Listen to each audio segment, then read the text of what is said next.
There is a kind of cold that arrives without a sound.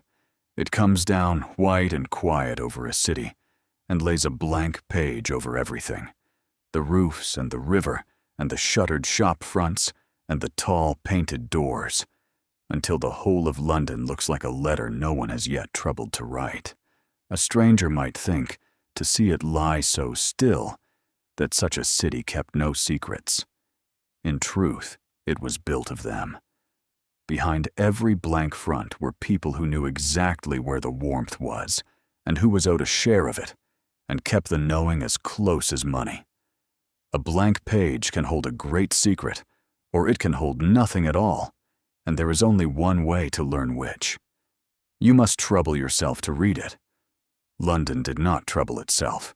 It read a caller the way an idle man reads a book, by the cover, in a single glance, and shut it again, well satisfied it had read the whole. And all that hard, bright fortnight, the city had glanced at the young woman going from door to door in the good squares, and read her face, and read her name, and decided it had learned everything worth the learning, and closed.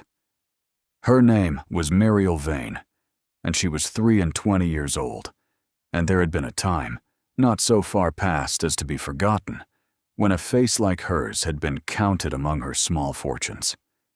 She had learned since that a face could be a debt like any other. A pretty woman was a thing people believed they understood at a glance, and what they believed they understood, they never afterward troubled to look at again. She stood on the swept steps of the last house on her list and waited while the housekeeper read her letter of character a second time. She had learned in 2 years how to wait.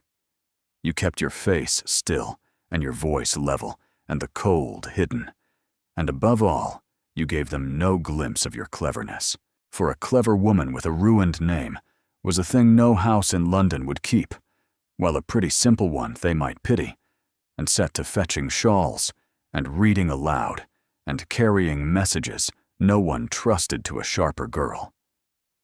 So Mariel had learned to fold her sharpness away out of sight, as another woman hides a jewel sewn into a hem. It was the last thing left that was truly hers.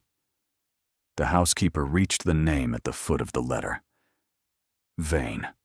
Mariel watched it do its quiet, familiar work. The small tightening of a face, the drawing back, as from a thing that might carry fever. "We have filled the place," the woman said, which was what they always said. She held the letter back out through the gap in the door, as though returning something she would rather not have handled. "I would save my shoe leather, were I you. Word has gone round. There is no house in town will have that name, however sweet the face that carries it. Try some mill town in the north, where they have not heard of it. Good afternoon." The door shut. Mariel stood a moment on the cold steps and understood, all the way through, that the woman was right. One by one, the good houses of the city had looked at her and then looked away, and this last shut door was only the final one to do it. The reason never changed, because it was made of 2 things, and neither would ever move. The first was written on her face, and a woman can no more argue with her own face than argue with the weather. The second was written in the record of a court of law, and it was this, that everyone who mattered believed her father had been a thief, a forger, and very likely a madman besides. Mariel knew every word of it to be false. She knew, better than any soul now living, precisely who had made it seem true. But a daughter, who merely knew such things, was worth nothing that winter, and one who could prove them worth even less, for no one would sit still long enough to be shown. Her father had been a maker of secrets. That was the plain shape of a thing the newspapers had dressed in far uglier clothes. Silas Vane had been a quiet man of small fortune and one extraordinary gift. He could look at a page of nonsense, a close column of letters that meant nothing to any living eye, and read it off as easily as a shop sign across a street. And he could do the rarer thing by far, folding a true message down into nonsense so tight that the finest heads in the kingdom might labor over it a 12-month and never prise it open. He had shown Mariel the trick of it when she was small, at the kitchen table by candlelight, and she had proved, to his quiet delight, quicker at it than he was himself. There is always a use for a man who can keep a secret unbreakable, and in time it found him. A great quiet office of the government, where the letters of enemies and friends alike were opened and read and sealed again, had need of exactly such a method as he had made, and there was a celebrated man who carried it to them, a knight of learning much admired in the drawing rooms and much listened to in the Halcombe Society, named Sir Roderick Crail. Sir Roderick came as a patron comes, all warmth and promises, and went away with the method in his pocket, and laid it before the great office as his own. When Silas protested that the work was his, Sir Roderick did the thing only a truly clever and truly cold man thinks to do. He did not deny the theft. He reversed it. He produced papers to show that it was Vane who had stolen from him, Vane who had forged the earlier drafts, Vane who was the liar, and there were men enough willing to swear to whatever Sir Roderick wished sworn. A knight's word against a nobody's is not a contest. It is a sentence. Her father was stripped of everything in a single spring, his character, his living, the small shelf of books she watched sold at their own front door. He lived 4 years more and then stopped, the way a clock stops, all at once, and for no cause a physician would put on paper, though Mariel could have named it in one plain word. She had been 17. She had stood in the court and heard him say, in a voice she did not know, that he had never in his life told a lie in ink. She believed him then. She believed him still. It had never made the smallest difference to a single door. The 2 years since had taught her how the world would go. She had a little money at the start, and almost none at the end, having sold her father's silver watch to a man who knew to a farthing how little she could afford to refuse him. She ate 1 meal in a day now, and had learned to make it last, and had learned too that hunger, once it has gone far enough, turns quiet, and only makes the cold sharper and the folded words harder to hold in her head. When the fear rose worst in her, she did the one thing that never failed to steady her. She took whatever word stood in front of her, a signboard, a printed bill, the name over a shop, and folded them in her head into her father's oldest cipher, shifting each letter along its quiet path until her hands were still. It was prayer and puzzle, and her father's hand on her shoulder all at once, and it cost nothing, and no one could take it from her. It was also the very gift she must never let a stranger see, for it had her father's name written through it, and the world had decided her father's name meant fraud. So she folded it away with all the rest and stood in the failing light with everything she owned in one small bag and tried to find enough courage to be a stranger in a northern mill town, or to admit she had run entirely out. It was there, in the emptying square, that the carriage found her. She heard it before she saw it, a good carriage on the frozen stone, and stepped aside without looking, as a person on foot learns to do. It did not pass her. It stopped, and a footman in plain dark livery got down and asked, with great correctness and no curiosity at all, whether he had the honor of addressing Miss Vane. She said that he had, and could not think why. He held out a single sheet, folded once, and sealed with plain wax, her name upon it in a spare upright hand. She opened it in the cold, expecting some cruelty, or a last account come due. It ran to a few lines. "You are offered the place of companion to my aunt, Lady Elmira, at Cawood. The wages are £40 a year. The carriage will bring you tonight." It bore no name. In the place where a signature should have stood, someone had drawn, small and exact, the shape of a key. Mariel read it twice, then looked at the footman. "Whose carriage is this?" "His Grace's, miss." "His Grace of what?" "Ashenden, miss." And Mariel, who had believed nothing was left in the world with power to frighten her, felt the cold slide deeper, for she knew that name too. If her father had been a man the world would not listen to, the Duke of Ashenden was one it could not stop listening to, and dreaded for it. He was, they said, the wittiest man in England, and past all argument the cruelest, able to end a reputation of 30 years in a single sentence over dinner, for no better reason than that the evening had grown dull. For a woman whose whole art was to pass unseen, there was no house she had less business entering, and no reason she could name that such a man should send for her. The footman had no answer, and no place to have one. The horses stamped. The last light went gray over the square. And Mariel made the choice a person makes when there is truly no choice left.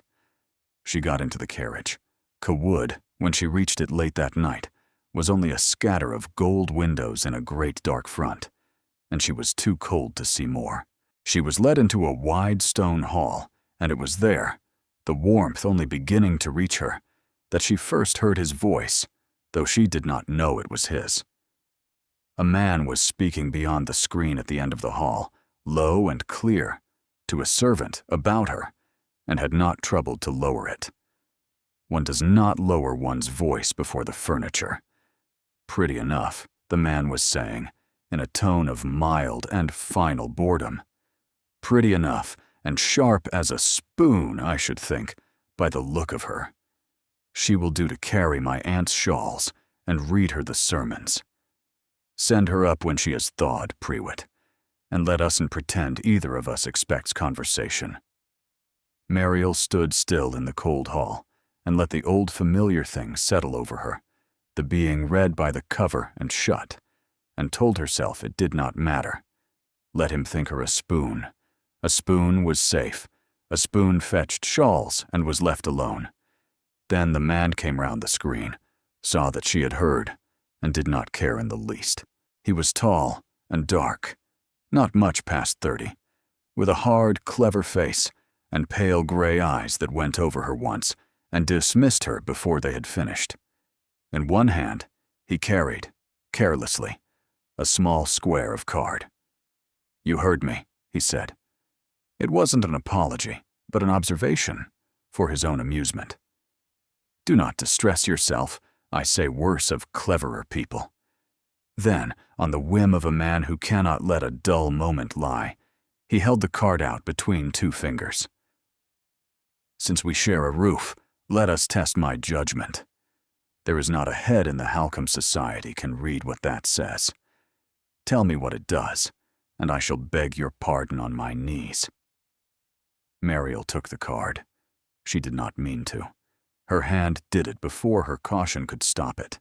2 years of caution, and all of it undone by the sight of what was written there. For she knew the hand. She knew the folded words. It was her father's cipher on the card, the old game of her father's table, and beneath the shifting nonsense, the message lay open to her, as a shop sign lies open across a street. She should have folded her wits away, but she was tired past guarding herself and cold to the bone, and the thing in her hand was her father's living voice. And before she had decided anything at all, she heard her own voice, low and steady, answer his one question and say aloud exactly what the card said. The hall went very quiet. The Duke of Ashenden stood with the beginning of his careless smile still on his mouth and nowhere left for it to go. The gray eyes came back to her, and this time they did not dismiss her. This time they looked, truly looked, the way London had never troubled to look, and something moved behind them that was not amusement, but for the first time anyone serving him could remember, something close to fear. He did not laugh. He never, from that hour, laughed at her again. For a long moment the Duke of Ashenden did not speak, which was, for him, the most remarkable thing he could have done. He looked at her, and at the card, and at her again. Then he took the card back from her fingers, not roughly, and turned it face down against his palm, the way a man hides a card he has been dealt and doesn't yet know how to play. Whatever he had expected when he handed a scrap of nonsense to a half-frozen girl in his hall, it had not been this. And the Duke of Ashendon was not a man accustomed to being surprised. Surprise on his face looked almost like anger. "Go up," he said at last. The lazy edge had gone out of his voice. "Mrs. Coombe will see to you. We will speak in the morning." That was all. He turned and was gone through a side door, and Mariel was left on the cold flags with her heart going hard, and the whole weight of what she had done settling over her. 2 years she had kept the sharpness folded away, through every shut door and every cold night, and she had undone all of it in a single breath, under the roof of the one man in England, best placed to make use of a clever woman, or to break one. She did not know which he meant to do. She was not certain he knew either. A stout gray woman came for her then with a candle, and this was Mrs. Coombe, the housekeeper, who looked her over once, and, unlike the whole of London, did not seem to reach any verdict at all. She only said the poor child was blue to the lips, and let her up. Cawood by candlelight was not the house Mariel had prepared herself for. The stairs were worn in the middle from long use. The passages smelled of wood smoke and beeswax and old books. Nothing in it was grand in the cold London way that is meant only to be looked at. Everything in it was meant to be used, and had been, for a very long time, by people who knew it well. It was a house that remembered the feet that crossed it. After the blank, bright fronts of the good squares, the plain, worn warmth of the place undid something in Mariel's chest that the cold had been holding together, and she had to stop on the stair and master herself before she could go on. She was taken first to the person she had come to serve. Lady Almira, the Duke's aunt, was near 80 and sat very straight among a great many shawls by a fire built high enough to roast a goose, and she began talking before Mariel was well through the door and did not much trouble to stop for answers. "So you are the cipher girl," she said, with enormous satisfaction. "Oh yes, the whole house has heard. You may as well know it. Nothing here stays secret above the half hour, except the things that matter, and those stay secret forever. Come to the fire, child. You look perished. My nephew has no more notion of how to receive a guest than a cat has. You will read to me, and fetch my shawls, which are always exactly where I have just been sitting, and you will not, I hope, be one of those companions who agrees with everything I say, for the last one agreed with me straight into her grave. Now, are you clever or only quiet? They are not the same thing, though the world will never trouble to tell them apart. Mariel, who had spent 2 years making certain the world could not tell them apart, found she had no ready answer for a woman who asked so plainly. There was a supper sent up to her small room that night, hot, and more than she had eaten in a week, and the little grate had been made up and was burning steady, and no one stood by to see what it would cost her. Mariel sat on the edge of the narrow bed, with the warmth on her face, and did not trust a moment of it. Warmth had a price. Kindness had a price. She had learned that in the hardest school there was, and she sat that first night waiting for the bill to be presented. It did not come that night. But in the morning, Mrs. Coombe said as she took the empty tray, His Grace would see her in the library at 10. And Mariel lay awake a long while after the candle was out, turning it over, unable to decide whether she had been given a refuge or had walked half-frozen and grateful straight into a trap. She was at the library door at 10, for a woman with nothing left has at least her punctuality. The Duke was already there at a long table strewn with papers, and did not look up at once, which let her see him a moment without the armor of his boredom on. By daylight, he looked older than he had by candle, and tireder, a man who slept less than a man ought. Then he did look up, and the boredom came down over his face like a shutter, and he was again the man whose sentences ended people at dinner. "Sit," he said. "You will forgive me if I make no conversation. You already know I expect none." Marielle sat. On the table between them lay the card from the night before, face up now, and beside it 3 others like it, and she kept her eyes from them with an effort, for they were written in her father's cipher, and the sight of them was like hearing a voice she had buried. "You read that," he said, without preamble, and tapped the first card. "Cleverer men than you have sworn it could not be read at all. I have paid cleverer men than you a great deal to tell me so. And a companion hired off the street out of my aunt's charity, with frost still in her hair, reads it aloud to me as though it were the parish notices." He leaned back. "I dislike being surprised, Miss Vane, very nearly as much as I dislike being lied to. So you will tell me how you did it." "I have a turn for puzzles," she said. "It is not a respectable accomplishment. I have found it best not to mention it. Most people find it best not to mention the one thing about them worth knowing," he said. "It is why most people are so tedious. That is not an answer. That card is not a puzzle out of a book. There are perhaps 4 people living who could read it, and until last night, I believed I had met them all. Where did you learn that hand?" And here was the edge of the cliff. She could name her father. She could say, "That is my father's hand. That cipher was my father's whole life, and you have 4 cards of a dead man's soul lying on your table, and I should dearly like to know how you came by them." She could say it and watch what he did with it. But 2 years had taught her what became of Vanes, who spoke plainly to powerful men, and so she folded the truth away once more and gave him the shape of it without the name. "From a man who is dead," she said. "He taught me when I was small. He is in no position now to embarrass either of us by claiming the acquaintance." Something crossed the Duke's face, quick, and gone before she could read it, and for a moment she had the odd sense that he knew more than she was telling him, and was, for reasons of his own, letting her keep it. Then he pushed the other 3 cards across the table. "Then you will do for me what no one else in England can," he said. "You will read me these. Not today. When you are able." He rose, which meant she was dismissed, for great men end a conversation by standing.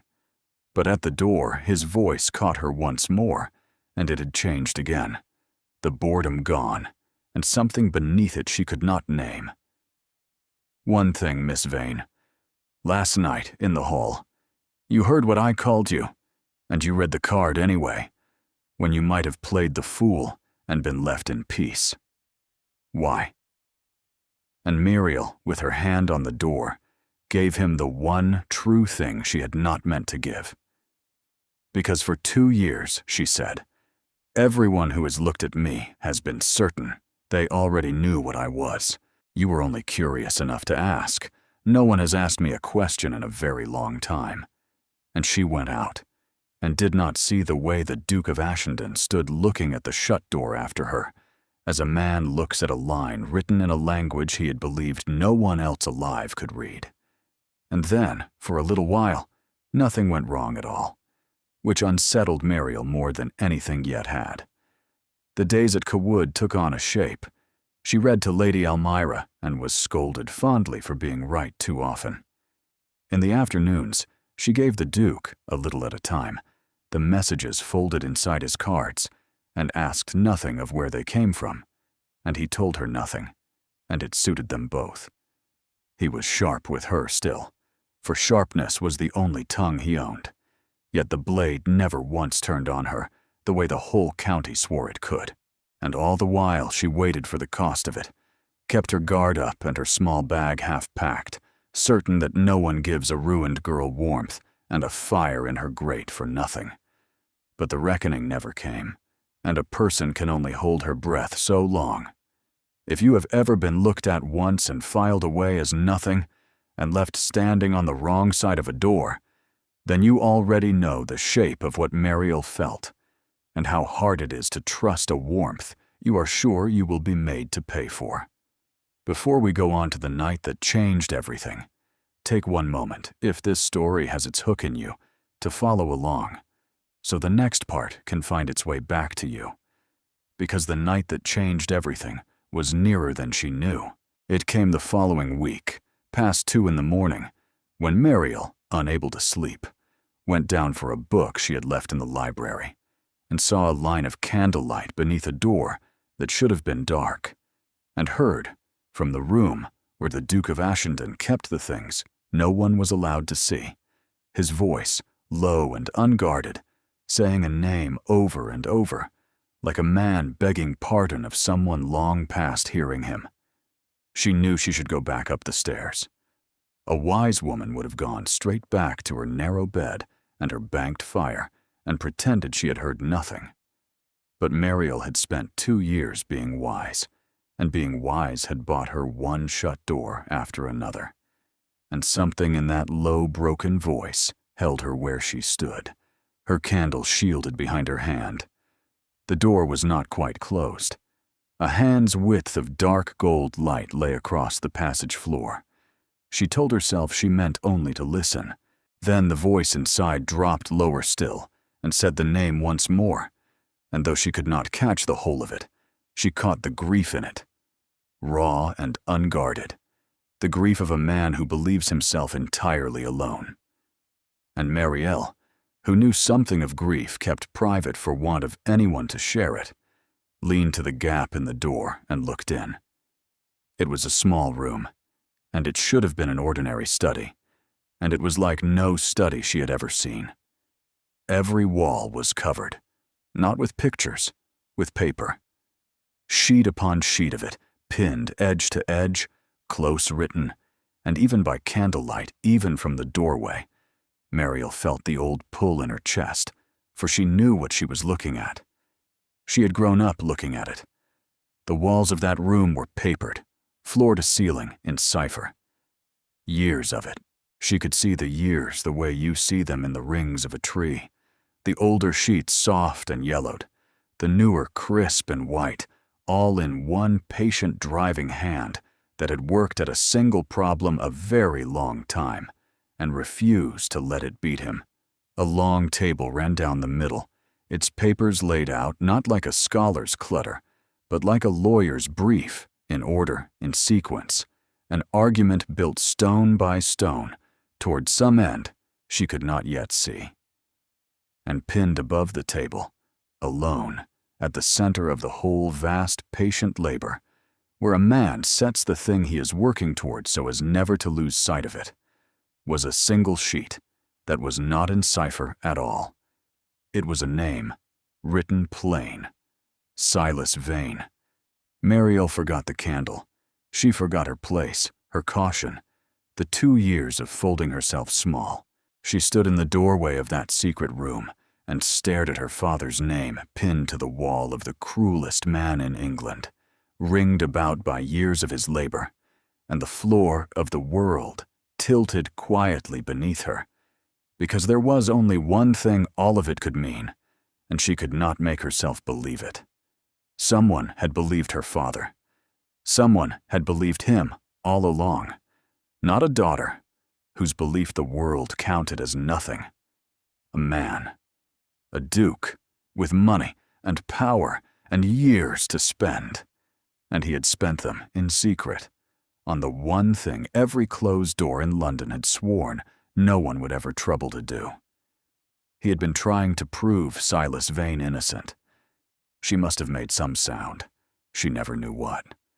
But the voice inside stopped all at once, and there was a silence like a held breath, and then the door opened the rest of the way, and the Duke of Ashenden stood looking at her, with his face entirely undone. She had seen him bored, and she had seen him cruel, and she had seen the shudder come down over him in the library. She had never seen this. His eyes were red. The careless, elegant man was gone, as though he had never been, and what stood in his place was only tired and caught and afraid, in the way of a man whose single most guarded secret has just been seen by the last person on earth he would have chosen to see it. For a moment, neither said anything. He watched her look past him at the walls, at the name, and she watched him reckon how much she had understood, and decide, wearily, that it was too late to pretend. "You should be asleep," he said, but there was no edge left in it. It was almost gentle. "That is my father's name," said Muriel. "I know whose name it is," said the Duke. And there it lay, open between them in the cold passage. He knew. He had known. She understood now, from before the beginning, before ever the carriage found her in the square. He had not taken a half-frozen stranger in on his aunt's charity. He had sent for her. He had gone looking for Silas Vane's daughter and brought her here on purpose. And the one thing in the whole business he had not known, the thing that had turned his careless face to stone in the hall that first night, was that she could read the cipher herself. "Why?" she said. Her voice did not sound like her own. "Why would you do this? You did not know him. Men who owe him nothing have spent 2 years crossing the street to avoid his daughter, and you have papered a room with his name. Why?" And the Duke of Ashendon, who had an answer sharp enough to draw blood for every question ever put to him, looked at Silas Vane's daughter, and had none he was willing to give. "That," he said at last, "is the one thing I am not yet able to tell you. It should have frightened her. A powerful man with a secret he would not name, who had hunted her down and installed her beneath his roof, was every warning her 2 hard years had taught her. But standing in the ring of all that patient labor, what rose in her under the shock, coming up like warmth through a body too long in the cold, was a thing she had not let herself feel. And so long she had half forgotten its shape. She was not alone. For 2 years she had carried her father's innocence by herself, a truth so heavy and so unshared that she had stopped saying it aloud, because to speak it into a room that did not believe only made it heavier. And here was a whole room that believed it, and a man who had given years to it. Whatever his reasons, whatever the secret he would not name, on the one fact that mattered most in the world to her, the Duke of Ashendon and Muriel Vane stood on the same side. He saw some of it in her face, perhaps, for something in his own eased, very slightly, the way a man eases who has braced a long while for a blow that does not fall. "You can read them," he said, and it was not quite a question. He looked back at the walls, at all the years of them. "I have given 6 years to that wall, Miss Vane. I have paid the finest decipherers in Europe.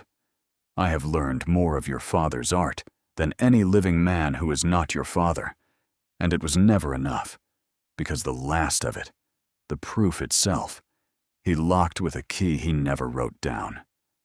Or so I believed, until a companion off the street read a line of it aloud in my hall, as though it cost her nothing at all."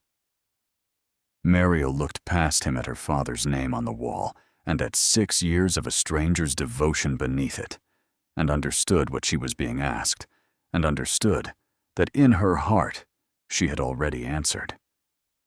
"He did not carry it out of the world," she said quietly. "He taught it to me. Every part of it. He did not write the key down because he did not need to. He gave it to me instead." The Duke of Ashendon closed his eyes a moment, like a man told that a debt he had thought beyond all paying might, after all, be paid. "Then God help us both," he said. "For if you can finish that wall, you can hang the most celebrated man in England, and he will not sit quietly and let you do it." And that was the first Muriel heard of the enemy she had truly come to Cawood to fight. The work began the next night, and every night after. They fell into it without ever quite agreeing to. By day she was Lady Elmira's companion still, reading the sermons and fetching the shawls. If the old lady noticed her eyes shadowed for want of sleep, she put it down to a young thing settling in, and only fed her the more. But when the house went dark, Mariel came down to the room of papered walls, and the Duke was always there before her, and they worked. It was unlike anything in her life. For 2 years, she had been careful never to let a soul watch her think. Now she sat across a lamp from a man who watched her think, the way other men watch horses run, with plain, open pleasure. He had not lied about what he knew. 6 years had made him near her father's equal in the art, and where her key opened a lock he had never breached, his patience had mapped 100 passages she had never walked. She would read out a line, and he would set it in its place in the argument taking shape on the table, and the thing they built would gain another stone, and he would look at her across the light with something in his hard face that no one in London would have believed it could hold. They fought, of course. 2 clever people cannot work at one problem without fighting, and his tongue did not soften merely because it had stopped trying to wound her. But it was a different thing now. The sharpness turned to play instead of blood, and Mariel found, to her own surprise, that she gave it back to him without fear and rather liked the doing. He said her father's cipher was needlessly elegant, that a plainer man would have built a plainer lock. She said a plainer man would not have kept his secret 6 years past his own death from the finest heads in Europe, present company included. He laughed at that once, a real laugh, surprised out of him, and then looked as startled as if she had picked his pocket. And it came to her later that she had never once heard the Duke of Ashenden laugh at a thing that was not cruel. It was in those nights that the strange courtship of it began, though neither would have called it that. He could not say a plain thing plainly. She had not been safe these 2 years, saying plain things at all. So they said them the only way that was safe for them both. He took to leaving a line of cipher at her place at the table before she came down, in her father's own hand of secret. And at first, she read them braced for the old sport. And at first, that is what they were. Then one night, she worked the shifting letters, and found it was not a taunt at all, but a thing he could not have said aloud to save his life, that the house had been less cold since she came into it. She did not look up. She took the pencil and answered him in the same hand, folded her reply back into nonsense, and left it at his place, and went up to bed with her heart going like a girl's. They never once spoke of it aloud, but after that, there was always a line waiting, and always an answer, a whole conversation carried on in a dead man's code that not another soul in England could have read.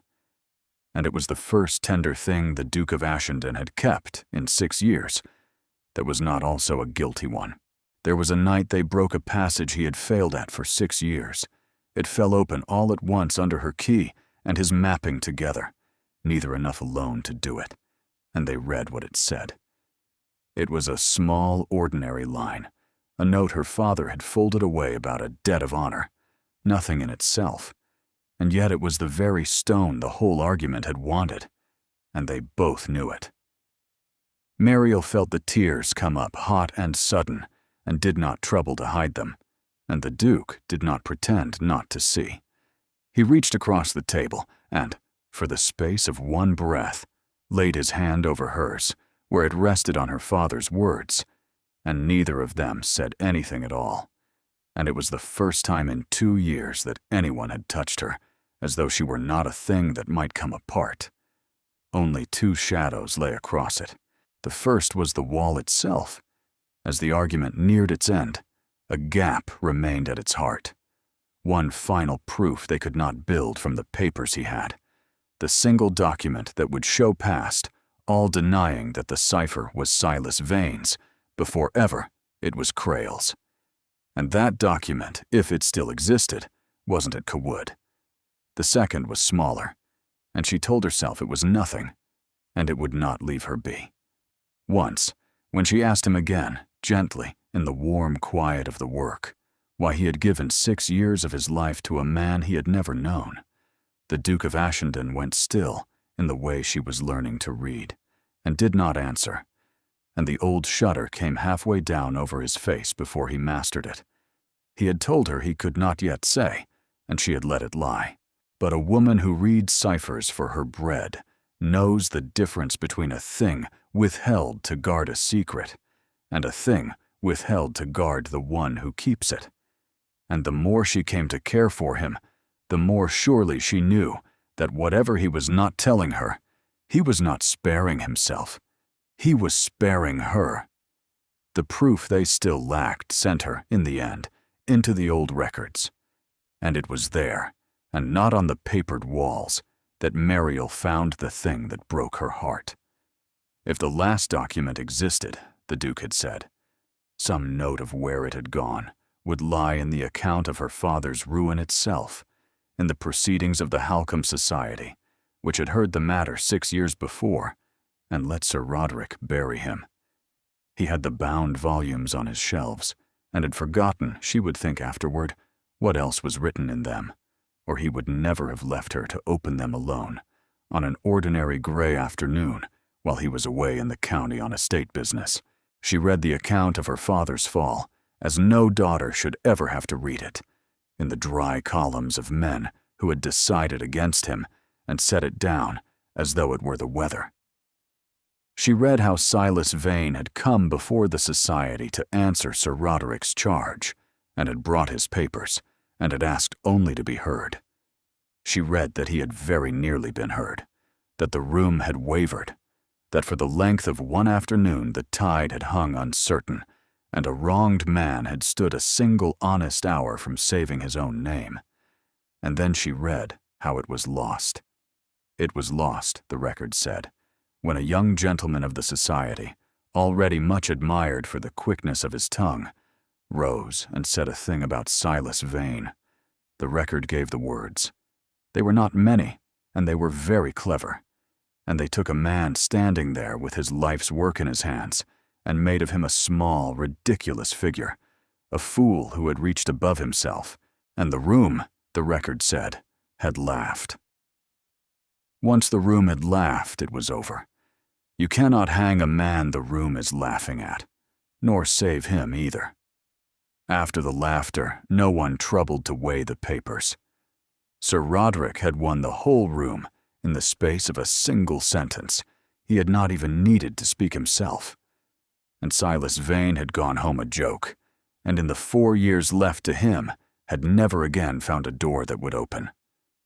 The record gave the young gentleman's name. Mariel sat with the volume open on her knees in the failing gray light, and read the name of the man whose one clever sentence had turned her father from a wronged soul into a laughing stock, and sealed him in his grave. And it was a name she knew. She had read it on a letter signed with a drawn key. She had said it to herself in the dark. It was the name of the man who slept beneath this roof, whose hand had lain over hers on her father's words not 3 nights past, whose 6 years of secret labor hung on every wall of the room below. The wit that had killed her father and the devotion that was trying to raise him were the same man. She did not weep. She had gone somewhere colder than weeping. She sat very still while the last gray light failed in the windows, and turned it over and over, hunting the flaw in it, the reading that would let it not be true, the way she would worry at a cipher that refused to come out. But it came out. It came out clean and terrible. He had known from the first. He had gone and found the daughter of the man he had helped to destroy, and brought her into his house, and set her to work beside him night after night, and let her begin to care for him. And all the while the debt he would not name was that the ruin she had carried alone for 2 years, he had helped to make with one sentence, for sport, because a room was dull, and he was young and clever, and it had been so very easy. He found her there when he came back, in the dark, the volume still open on her knees, and no candle lit. He stopped in the doorway. She watched him see the book and see her face, and understand the whole of it in the space of a breath, and she watched the man brace himself at last for the blow he had been waiting 6 years to take. "You could have told me," she said, and her voice was terrible in its quiet. "Any night. You could have told me any night, and instead you let me begin to, and all the while it was you." "I could not find the words," he said. "That is the coward's answer, and it is also the true one. There are none. I have looked 6 years and there are none." He did not come toward her. He did not defend himself, and that, she would understand only later, was the one mercy he knew how to give her, that he never once tried to make it smaller than it was. "Everything you have read is true," he said. I said it. I meant it to be clever. I did not think of him as a man at all, only as a chance to be admired. And I was admired. And I went home well pleased with myself. And by the time I understood what the cleverness had done, the ruin was already past undoing. He lived 4 years more, disgraced, and died with it still stripped from him. And I was not quick enough to spare him any part of it. His voice did not break. It was worse than breaking. Everything on those walls is true also. I have given every year since. It does not balance. I know that it does not balance. Nothing balances it. I did not build that room to balance it. I built it because it was the last thing I could still do, and it was never yours to forgive, because the forgiving was never mine to ask for. Go back to London if you wish, he said, or stay and finish it and never speak a word to me again, and I will thank God for either on my knees. You owe me nothing. You were the one thing in all of this I had no right to, and I took it anyway, because when everything clever is stripped away from me, I am exactly the man who said that sentence. I am sorry. It is worth nothing, and it is all I have. I am sorry. And here is the strange thing, the thing Mariel herself did not understand until long after. She sat in the dark, with her father's ruin open on her knees, and the author of it standing broken before her, holding out his own head for the taking, and she found that she would not take it. She thought of her father at the kitchen table, folding the whole world into secret, so that she might learn to read it. She thought of 2 years of doors, and of every soul in London who had looked at her once and been certain they had read the whole of her at a glance. She thought of a room upstairs papered in 6 patient years, at 2 in the morning, in secret, for a man who could never thank him and a daughter who was never meant to know. And she found that she, of all the people on the earth, could not do the thing the whole world did without a thought. She could not take the single worst sentence a man had ever said and call it the whole of him. She had spent her life being read by her worst line. She would not read him by his. It did not mean the wound had closed. It would be a lie to say it closed that night, or for many nights after. But she rose in the dark and set the volume aside, and when she spoke, her voice had changed, and it was no longer the voice of the rescued companion who had come half-frozen to his hall.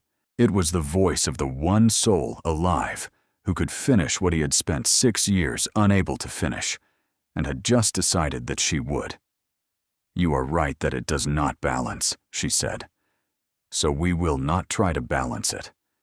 We will do the one thing that is left. We will finish the wall and clear his name, and make the room that laughed at him choke on it. You could not do it in 6 years because you never had the key." She looked at him steadily across the dark. "I am the key. And understand me, I am not finishing my father's proof for you, nor to forgive you, nor for anything that had begun between us, which is finished as of this afternoon. I am finishing it because he was innocent, and because I can, and because I waited 2 years for one single soul to stand on his side, and it turns out the only one who ever did is the very man who put him in the ground. God has a low sense of humor. We are going to use it." The Duke of Ashendon looked at her, as at something he had no name for. Then he said, very quietly, that there was one thing more she had to know before she chose, and it was the worst of all, and it was this. The last proof, the final document, the one piece the wall still needed, he had at last traced. It was not lost. It still existed. It was held, under lock, in the private collection of the one man on earth who would burn it to ash before he let it be read. Sir Roderick Crail. They did not speak of what had passed between them. There was no time. The wound was there in every silence, and neither of them touched it, because a thing larger than the wound now stood over them both, and it had a date. In a fortnight, the Halcombe Society would hold its great meeting of the year, the one night the whole of learned London gathered under a single roof, and on that night, they learned, Sir Roderick Crail was to be honored. He was to be given the Society's highest medal for the cipher, her father's cipher, the theft crowned at last in gold before an applauding room. The Duke had meant for 6 years to build a wall of proof so complete that not even Crail could deny it, and to lay it before the Society and force the correction.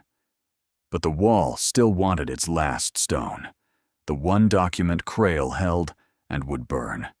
And without it, the wall was 6 years of brilliant argument that a clever man might yet argue away. They had the argument. They didn't have the thing that ends argument. It was Muriel who saw the way, because it was a way only she could be. "You are trying to win with paper," she told him, the night it came to her, standing before the papered walls. Crail is better at paper than any man alive. He has spent 6 years and a knighthood making certain the paper says what he wants.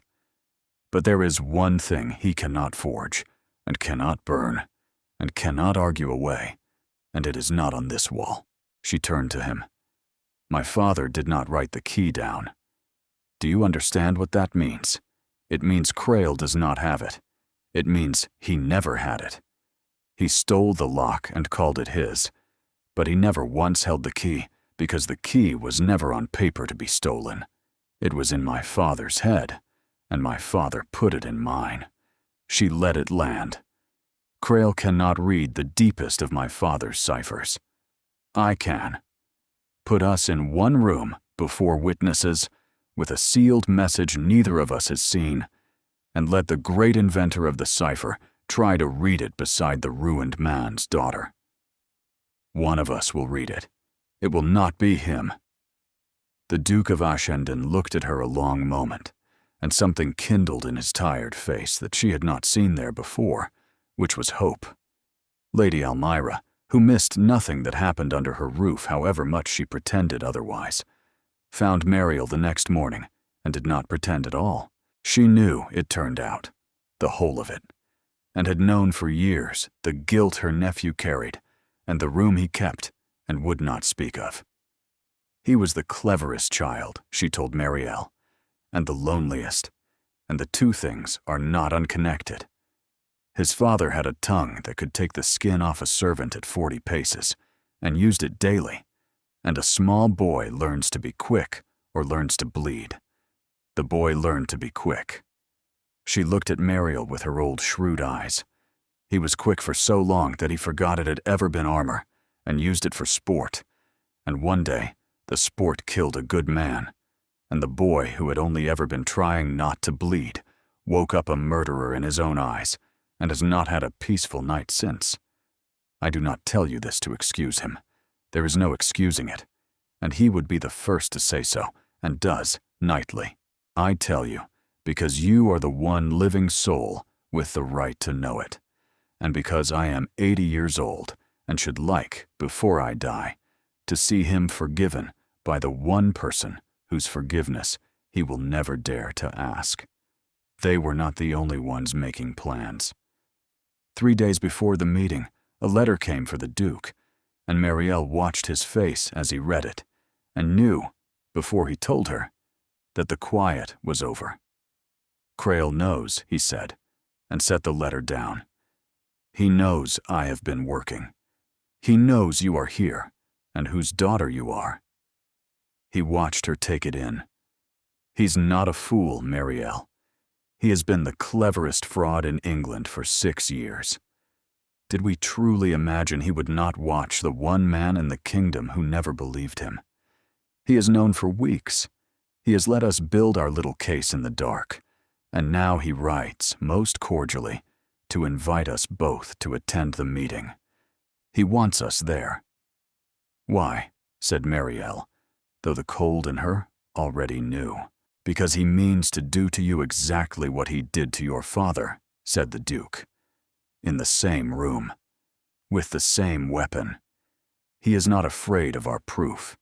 He means to let us stand up with it, and then make the room laugh. And once the room is laughing, the proof will not matter, and this time, the joke will not be a dead clerk. No one remembers. It will be his ruined daughter and the mad Duke who took her in. He looked at her steadily. He is beaten better than us with a laugh.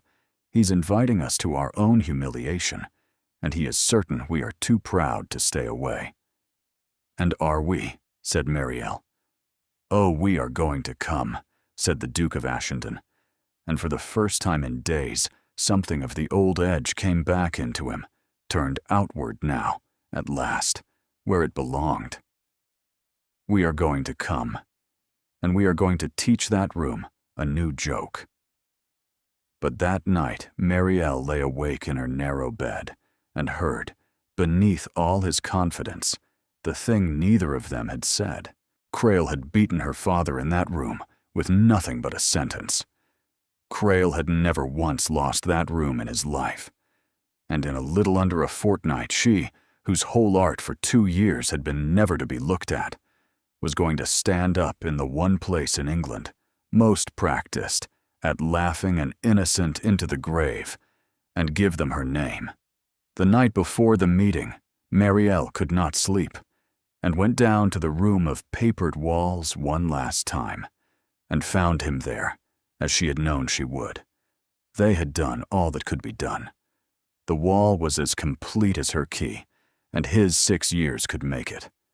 The test was arranged, a sealed message to be brought by a neutral hand, unseen by either side, until the moment. There was nothing left to prepare, and so they did not prepare. They sat in the lamplight among the years of his labor, and for a while neither spoke.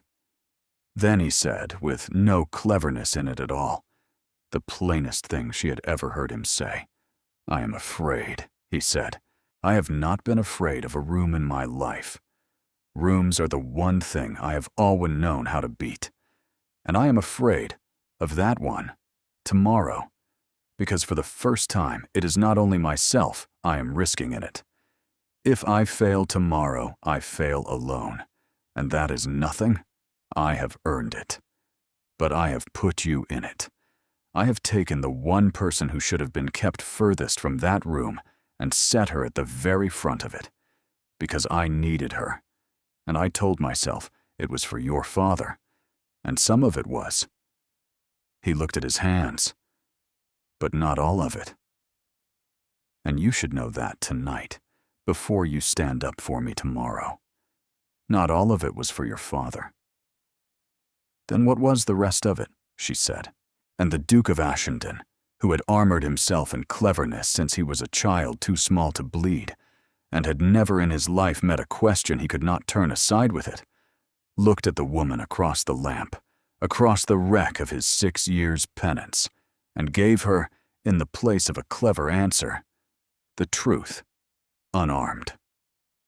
The rest of it, he said, is that somewhere in 6 years of trying to give a dead man back his name, I stopped doing it only for him. I read everything there was to read of you before ever I sent the carriage. I knew your name before I knew your face. I told myself I was finding Vane's daughter to right a wrong, and I was. And then, one day, I understood that I had been saying your name to an empty room at 2 in the morning, the way other men say their prayers, long before you ever came, and that I was no longer only trying to save your father. I was hoping, one day, to be forgiven by you, which I have no right to, which is the last and the worst of my cleverness, that even my penance found a way to be about what I wanted. He stopped. I am sorry. I seem to say it to you, and say it, and it never grows any larger, and it is still all I have. And Mariel understood, at last, the name she had heard through a door on that first night, said over and over, like a man begging pardon of someone who could no longer hear him. It had not been her father's name. It had been hers. For a fortnight, she had carried the thought of him as two men who would not fit in one hand, the wit who had ruined her father, and the penitent who had given 6 years to undoing it, and she had not been able to hold them both at once.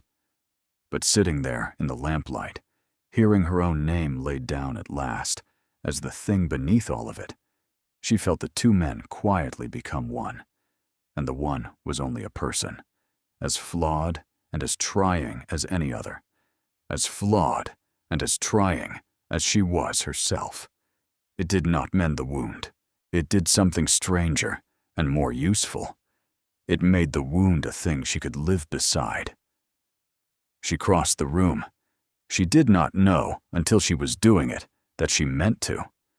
She stood in front of him, and she thought of 2 years of doors, and 6 years of his, and a dead man's code that they two alone in all the world could read.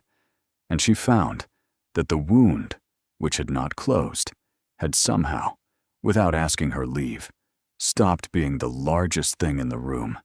"I've spent this whole fortnight," she said, "telling myself I was helping you for my father's sake, and not for yours." She looked down at him. "It seems we are neither of us as good as we pretend at knowing why we do the things we do. What is your name? Your own name, not the one the world shouts across a ballroom, the one your mother used." "Lucan," he said. It was hardly more than a breath. No one has used it in a very long time. "Lucan," she said, trying it, the way she would try a key in a lock she had waited a long while to open. "Then tomorrow, Lucan, we are going to go and win." He caught her hand as she said it, and for a moment, the whole of the coming day, and Crail and the waiting room, fell away, and there was only the lamplight and the years of paper, and the two of them, and he pressed his mouth to her knuckles. Once, the way a man does who has decided to want a thing he had sworn never to let himself have. But he did not tell her the other part of the letter, the part he had not read aloud. Sir Roderick had written more than an invitation, and the Duke of Ashenden lay awake a long time that night, deciding, wrongly, that some fears are kinder carried alone. For Crail had promised, in his most cordial hand, that if the Duke were fool enough to bring the girl, he would see to it that neither of them left that room with a name worth the carrying. And Sir Roderick Crail had never yet made a promise in that room that he had not kept. The great room of the Halcombe Society had been built to make a man feel small, and it had been making men feel small for 100 years, and it was very good at it. Mariel came into it on the Duke of Ashenden's arm, and felt every eye in it turn, and heard her own name run round the walls in a whisper, like wind through dry grass. Vane. Vane's girl. They knew. Of course they knew. Crail had seen to it. The room had been made ready for her, the way a stage is made ready, and she walked the length of it with her chin level and folded the whispering into her father's cipher. Letter by letter. The old trick, the only thing that kept her feet moving.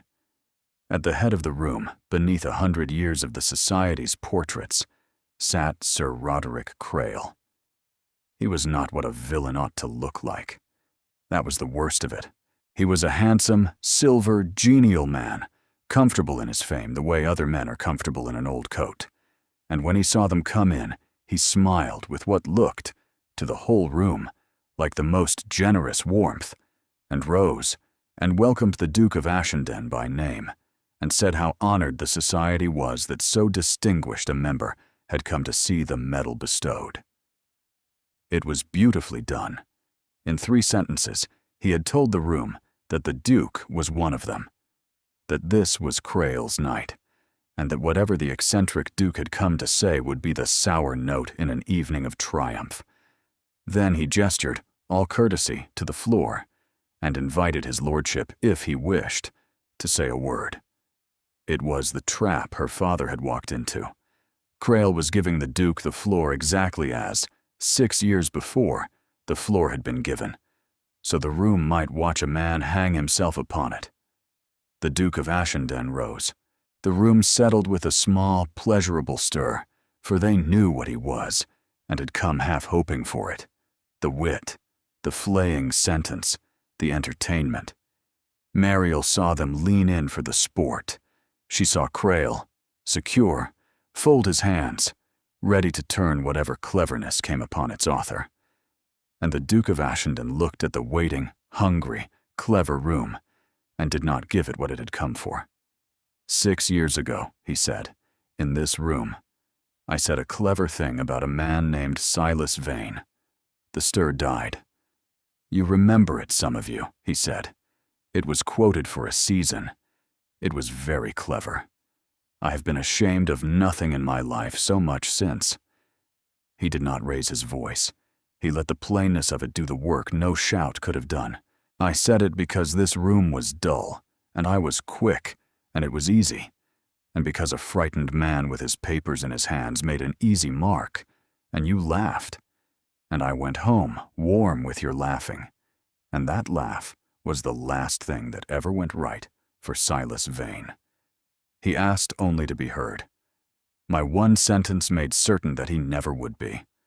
I did not kill him with a lie. Sir Roderick supplied the lie. I killed him with a joke, which is worse, for a joke asks nothing of the men who pass it on, except that they be amused, and you were all so very amused. He let it sit. I have come tonight to do the one thing a joke can never be argued into doing. I have come to tell this room that I was wrong. Mariel had known he meant to say it. She had not known what it would cost him to say it into that particular room, the room that had made him, and watching him spend his whole charmed standing in a single breath. For her father, she felt something break open in her chest that the last fortnight had shut. For a moment the room was silent, and for a moment she thought the plainness alone might carry it. Then Sir Roderick Crail began, softly, to laugh. It was masterful. He did not argue. He did not rage. He laughed, warm and sorrowful and fond, the laugh of a reasonable man at a friend who has taken a sad turn, and he spread his hands to the room and invited it, without a word, to laugh along with him at the poor Duke of Ashendon. So brilliant once, undone at last by a pretty face and a fairy story. How like his lordship, Crail said, to make even a medal ceremony a performance, and how sad, how truly sad, that a mind so fine should be led by, forgive me, by a scheming girl trading on a forger's name, to insult the memory of an honest quarrel long settled. And the room began to laugh with him, because it was the easier thing, because Crail was theirs, and the Duke had gone strange, and Mariel felt the whole night tilting, felt it slipping exactly the way the record said it had slipped 6 years before, the laugh rising, the truth going under it. The Duke of Ashendon let it rise, and then, into it, he set the blade after all, but turned the right way now, at last. You are quite right, Sir Roderick, that I am led by the girl, he said pleasantly. I should be a fool not to be. She can do a thing you cannot. He smiled his old terrible smile, and the room, trained to it, went quiet despite itself to watch the cut land. You have been honored 6 years as the author of a cipher. I find myself wondering, before they hang that medal upon you, whether this room has ever once seen its celebrated author actually read the thing. It was a good blow, and she saw it land, saw the first flicker of unease cross Creel's genial face. But she saw too that it was not enough, that wit against wit was only a draw, that the room, wanting to keep its comfortable evening, would call it two clever men quarreling and hand the night to the one it already loved. A duel of tongues would not save her father. Creel would always win a room that wished to laugh. There was only one thing in that room Creel could not outtalk, and she was it. Mariel Vane stood up. She stood up in the room that had laughed her father into his grave, the room she had spent 2 years learning to be invisible in front of, and she gave it, in a clear and steady voice, the very thing she had hidden from every door in London. "My name is Mariel Vane," she said. "Silas Vane was my father. You knew him for an hour, in this room, 6 years ago, long enough to laugh at him. I knew him the whole of my life. And there is one thing I know that no one here has ever troubled to learn, which is that my father's cipher was never made to be read by cleverness. It was made to be read by a key. He built the key, and he taught it to no living soul but me, because he did not write it down, because he did not need to." She turned to Creel, and the room turned with her. "Sir Roderick, you say you made this cipher. Then you hold the key. So let us not argue any longer. Let us read." And she called, into the ringing quiet, for the one thing Creel could neither refuse before that room nor survive. "Bring out my father's own papers," she said. "The ones this society took in evidence 6 years ago and called gibberish and forgery and the ravings of a cheat. They are in this building. They have never been read, because no one here could read them, because the only man who could was in the dock, and the only other stands before you now. Let the celebrated author of the cipher read his own invention aloud to the room that honored him for it. And when he cannot," she said, "let me." The room did not laugh now. The room, which had come for sport, had caught the scent of a far better thing, which is blood, and no longer greatly cared whose. Someone was sent. The papers were brought. Silas Vane's own sealed sheets, 6 years in a drawer, the very gibberish that had helped to damn him, and they were set before Sir Roderick Creel, and the whole of learned London leaned in to watch the great man read. He looked at them. Mariel watched him look, and watched the genial silver confidence drain slowly from his face, because she knew exactly what he was seeing, which was nothing, which was a wall, which was her father's true lock, with no key in all the world to open it but the one in her head. He turned a page to buy a moment. He turned it back. A sheen came up on his handsome forehead. He said something about the lateness of the hour and the impropriety, and not performing like a conjurer at a fair, and the room, which had heard men buy time before, began, at its edges, to murmur. "Read it, Sir Roderick," said the Duke of Ashendon, very gently, into the murmur. "You invented it." Creel did not read it. Creel could not read it. And the silence that came down then was the same silence, Mariel thought, that her father must once have stood in, only turned around now, and aimed at last the other way. Then she took up the first sheet, her father's hand, her father's voice, the game of the kitchen table, and in the dead quiet of the room that had murdered him with a laugh, she read it aloud. She read it plainly and steadily, and without a single stumble, line upon line, the living proof that the lock had always had a key, and the key had never once been Creel's. And as she read, the thing that no argument and no paper and no 6 years of a duke's devotion had managed to do was done, simply, past all denying, before every soul who had done the wrong. The cipher answered to her. It had never answered to him. A room full of the cleverest men in England watched a ruined girl read aloud what their honored genius could not, and understood, all at once and together, exactly what they had crowned 6 years before, and exactly what they had laughed into a grave. Sir Roderick Creel was reaching by then for the papers, to snatch them, to end it. But the Duke of Ashenden's hand closed over his wrist first, and the famous wit leaned down and said, "For Crail alone, the last clever thing Meriel ever heard him spend upon the man." "Sit down, Sir Roderick," he said. "You are being read at last." And Crail sat, because there was nothing else left in the world for him to do, while all around him the room he had ruled for 6 years began. In a rising tide, he could not laugh away, to turn. The clearing of a name is a quieter thing than the ruining of one, and a slower thing, but it came.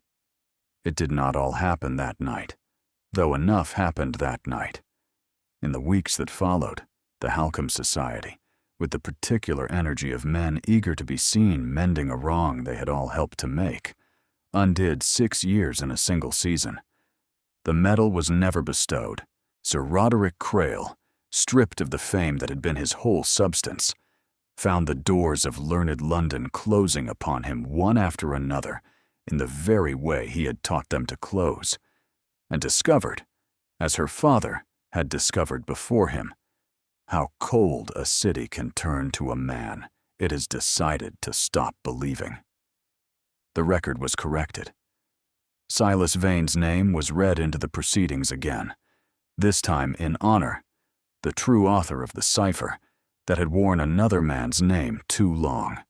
And if the honoring came too late for the man himself, it did not come too late for the daughter who had carried him alone for 2 years, and who sat in the gallery the day it was read, and did not fold a single word of it away into secret, but let it stand, plain in the open, where all the world could hear. As for the good houses of London that had read her name at a glance and shut, they discovered, in the way such houses always do, that they had known the Vanes were innocent all along, had always sensed there was far more to that sweet, quiet girl than met the eye, and would be so very glad to receive the future Duchess of Ashenden at her earliest convenience. Meriel answered every one of those letters herself, in her father's cipher, a single courteous line apiece, and let the writers spend what cleverness they had on discovering that the girl they had once been far too certain to read would not now trouble to be read by them. It was the only revenge she ever took, and she found it entirely sufficient. There was one more thing on the papered walls, and Meriel came to it last. When the case was won, and the wall could at last come down, she took it apart herself, sheet by sheet, 6 years of a man's devotion, and near the bottom, in the oldest and softest of the pages, in the last of her father's own hand, she found a sheet the Duke had never once been able to read, because it was locked in the deepest of all the ciphers, the one her father had made for no purpose in the world but one. It carried no name. It needed none. It had been written, she understood, as the letters came clear under the only key that would ever open them, for the single person who would one day be able to read it, and there was only ever going to be one of those. "My clever girl," it said, "if you are reading this, then they did not win after all, because the one thing they could never take was the thing I gave to you and not to paper. Do not spend your life proving me innocent. I know what I was. Spend it being what you are, which is the finest thing I ever made, and the only one they could not break, because I did not write you down. I hid you in plain sight, and called you dull, and let the world look straight past you, so that you would still be there, whole and sharp and mine, on the day you were finally read. Someone will read you one day, Meriel. Let him." Meriel sat on the floor of the emptied room a long while with that sheet in her hands. It was the only thing her father had ever left her that the world had not been able to reach, and it had waited 6 years in a stranger's house for her to come and open it, and it had known, somehow, that she would. She was not, in the end, surprised by how the Duke of Ashenden asked her. He was a man who had never in his life been able to say a plain thing plainly, and she had long since stopped needing him to. So when it came the way everything true between them had come, folded into a dead man's code, and left at her place at the table, a single line in her father's hand of secret, for the one reader in the world who could open it. She worked the shifting letters the way she had worked 1,000 others, and the world went very quiet around her, and when it came clear, she read it twice, to be certain, though she had been certain from the third letter. She did not answer it in cipher. Some things, she had decided, a person ought to be made to hear out loud. "Yes, Lucan," she said, aloud, in the plain speech of the plain daylit world, to the man who had taught her that the sharpest thing in a room is very often the one everyone has agreed to call a spoon. Yes. They were married at Cawood in the spring, in the warm, worn house that remembered the feet that crossed it, with Lady Elmira weeping magnificently and insisting throughout that it was only the draught. The room of papered walls became, in time, an ordinary room again, a study, with a fire and 2 chairs, and no ghosts left in it worth the name. But one thing hung upon the wall, framed, where a lesser house might have hung a portrait. It was a small square of card, close written in a hand, that looked, to every guest who ever asked, like pure nonsense, a scrap of gibberish someone had oddly chosen to frame. The guests always asked what it said. Marielle always smiled, and never told them, because it had not been written for them, and they had all, everyone, spent their whole lives certain they could read a thing at a single glance, and she had learned long ago what that certainty was worth. It was the line he had left at her place at the table. It said the plainest thing in the world, folded up so that only the right mind could open it, and that, she had come to believe, was the truest way there was to say a true thing at all. You fold it up blank and quiet and sharp, and you trust the one person it was ever meant for to trouble themselves to read it.